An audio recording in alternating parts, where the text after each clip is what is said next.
Hey, what's up? This is Eric at Loft and Art, and just a little bit of an update on in-ground trees, main crop, on the potted trees, and overall development.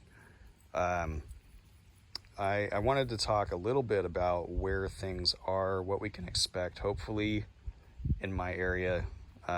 Remember, I am in the Willamette Valley in Oregon, and so it's not necessarily representative of where everyone in the Pacific Northwest resides. Our weather here is typically warm and dry from May all the way through September. This year has been different. It's been cooler and wetter than typical. In fact, it's been the wettest, coldest spring we've had in about 50 years. But there's part of the reason that I started this channel is because there's some misinformation out there that gets perpetuated about the Pacific Northwest and what that means. It's not cookie cutter. It's not everyone in the Pacific Northwest is in the same box. There's a lot of regionality to it, and the opinions and evidence of how to grow here need to be more nuanced than saying we don't have enough light or heat to grow figs in the Pacific Northwest. I don't think that's necessarily true, and it's certainly not true for us that live in the Willamette Valley and other parts of Oregon that have enough heat and light to be able to do this and sustain this. So, but again, it takes experience living here to know that. Anyway, so one of the indicators for that is looking at growing degree days, which I have done several times. In my area, I live in the foothills on the west side, or excuse me, the east side of the Willamette Valley. I live in towards the foothills of the Cascades. Okay. Typically, historically speaking, my growing degree days are somewhere between 2,400 and maybe even over 2,500 growing degree days a year. That's plenty for figs, for a lot of different varieties of figs. Okay. We don't get a lot of rain in a typical year again, like I said, from May all the way through September. And there will be variances there, but so it's foolhardy to think that we can't grow stuff here, or that we have to focus solely on Breva. It's just not been my experience that holds true. So anyway, one thing that is really important when you're putting trees in the ground, here is the LSU Tiger I just put in the ground this year. This is the one that got munched by the horses sitting over by the fence. One of the things to think about is spacing, right? I have a very, very vigorous LSU Tiger. It's going to get big. My goal is to keep my trees a manageable size, somewhere between 8 and 10 feet tall. But some trees grow faster than others, okay? Some trees are more vigorous than others, all right? And that's fine. Now, if I were to put, let's say, one of my less vigorous trees, let's say, Floria. Floria is planted close by to this one. If I were to plant Floria 2 feet on center or 3 feet on center next to this LSU Tiger, Floria would never do anything. You have to give them space enough to be able to develop, be able to grow, and be able to produce enough new growth to support your season's crop. And so I try to space my trees out absolutely no closer than 6 feet, but I prefer between 8 and 12 feet, if at all possible. So I've got my really vigorous LSU Tiger here in the back corner of my property, up against this fence. It's going to get a lot of nice reflected heat, and it's in full sun most of the day. Over here, about 10 feet away, is my Floria, which is not a vigorous grower, but it's an extremely productive variety. And you can see how small they are. This is actually a year older than my LSU Tiger. And so the variances in vigor matter in how you plant your trees. I would never want to overcrowd in-ground trees closer than this. It's just too much of a hassle to have that many trees that close together. It affects how effective photosynthesis is. It affects how effective growing for Breba can be, because that is something that we do need to focus on. If we have a productive Breba variety, we want to give it enough space to be able to grow.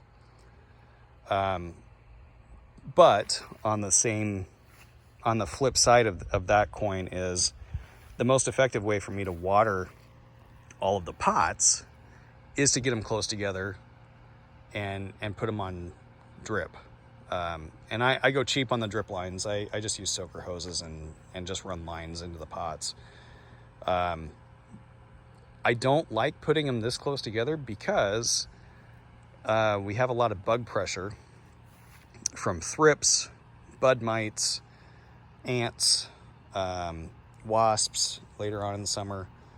I have voles in my backyard, and so they like to dig under the pots and burrow. It gets to be a challenge and it gets to be a chore. But again, I have to think about ease of watering, ease of maintenance during the summertime, and this is really the most effective way to do that. And I don't like spraying my trees. So eventually, as the pots start to disappear and I cull quite a few of these, the spacing will become less and less condensed on the potted trees, and they'll be healthier. So anyway, I don't want to talk and pontificate too much about it, but there are certain things that I do that are, at least in my mind, are I'm taking an educated guess on how to do this. All right, so main crop development. The trees that got cycled through the greenhouse are doing fantastic. There's a lot of main crop developing, and here you can see this one has got some decent ones on it. And this tree is, this is Bergen Unknown. So that's cool. I've got a lot of trees that are going to fruit for me for the first time this year. We just got done having a weekend of 95-degree weather, and so some of the leaves are looking a little beat up. A lot of trees have dropped a few leaves, and that just is what it is. They'll bounce back and recover. Some of them need to be watered. Case in point, my Preto here, Figo Preto. Nice healthy tree for the most part. It really struggles with the heat for me, and it did this last year too. So kind of an interesting thing. It seems to be, some of them like a specific range of temperature, and with as dry and as hot as we get in the summertime, the potted trees can struggle a little bit. Let's see. Oh, this is a good one. This is Keswick or Saysock. I don't know how to pronounce it, but there's a little figlet there. We'll see how it does, but it's a nice healthy tree. I got my tree from Fruit Nut, or got it as a cutting from Fruit Nut, and it's grown this much in a year. Very cool. So lots of trees. The in-ground stuff producing figlets right now. So my Teramo, right there. They're all about the same stage. They're all about BB size. And this is one of the reasons that in the Willamette Valley you need to focus really on early varieties as much as possible. Some of them are, you know, it's just not a known quantity if they will work or not. The Smith, you know, it's still got double bumps, but it's not got any figlets yet. The Etnas are doing really well. They're maybe a little tiny bit bigger than BB size, but not significantly. And then up here I've got some newly planted stuff that got some head starts in the greenhouse. So they're not representative of typical development. But they're doing okay. Some of the first stuff that I pulled out of the greenhouse looks really, really well developed, and I think having the greenhouse kind of saved my season for a lot of varieties. And we can go and look and see what some of those look like. Let's see here. Tia Pena is one that seems to struggle with heat for me, but it's got quite a few figs on it, and this will be the test. This De La Gloria out of nowhere started developing Breba. I don't know if they'll hold or not, but that's kind of bizarre and kind of cool. It's still a very, very late fig. It's going to be a late Breba. So even if a tree has Breba, it doesn't necessarily mean they're early Breba, like what we see with Desert King, where for me, Desert King is usually done by the first week of August. So, you know, it's not necessarily, not all Breba are created equal, I guess I should say. So, all right. We've got, so this is a fun one. This one's called 505H, and this is a find from California as well. It's an heirloom variety. Some of the trees I've started pinching to get the growth to slow down and development to start. And I pinch a couple times a year usually, just to slow the trees down. This one's Thermalito. So I had this fig developed, and then following this up, it had a lot of figlet buds started. And so I decided to pinch it, and within a couple of days, they swell pretty well. And eventually these will develop to their first swell stage, and it'll start pushing more branches. And then eventually, depending on the variety, it could be between 70 and 120 days to ripe fruit. Productivity matters too, you know what I mean? Some of them have 1 or 2 figs on them. Some of them are loaded. Like this one. It's one of my absolute favorite varieties. This one's called Plenara. And it did end up getting a little bit of a head start. I wasn't going to give it one this year, but it was in the very back of my greenhouse and I couldn't get it out. So it came out with the first batch of trees, but it won't get a head start next year. I'm going to leave it out and up pot it to a 20-gallon this year. Fantastic variety. Absolutely fantastic. This one is called Longue de Portugallo. And this also got, no, I take that back. This one did not get a head start. I don't think. Oh, it must have gotten a little bit of one. Anyway, I don't know. I don't remember. But it's certainly productive. And that's really something that I'm going to be watching quite a bit on moving forward is how productive they are, because they can be a really sexy name, but if they're not productive and they don't ripen in time, and frankly, if they need a greenhouse here, I don't know if I need them. I'm going to keep a few that are late varieties that need a greenhouse, but for the most part, it really doesn't matter. This one's called Grigio. I got this cutting from Harvey. So this is year 2, and it's fairly loaded. So that's really cool too. And it may be something similar to like Long Dute or Niagara Black. I'm not sure.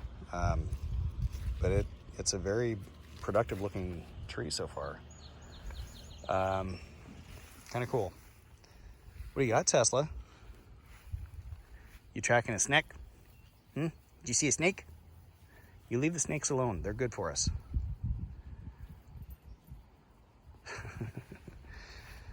All right, this one is called Fico Greco. Very, very elongated, cool looking figs, and pretty impressive for a young tree, having 3 nice sized breba on it.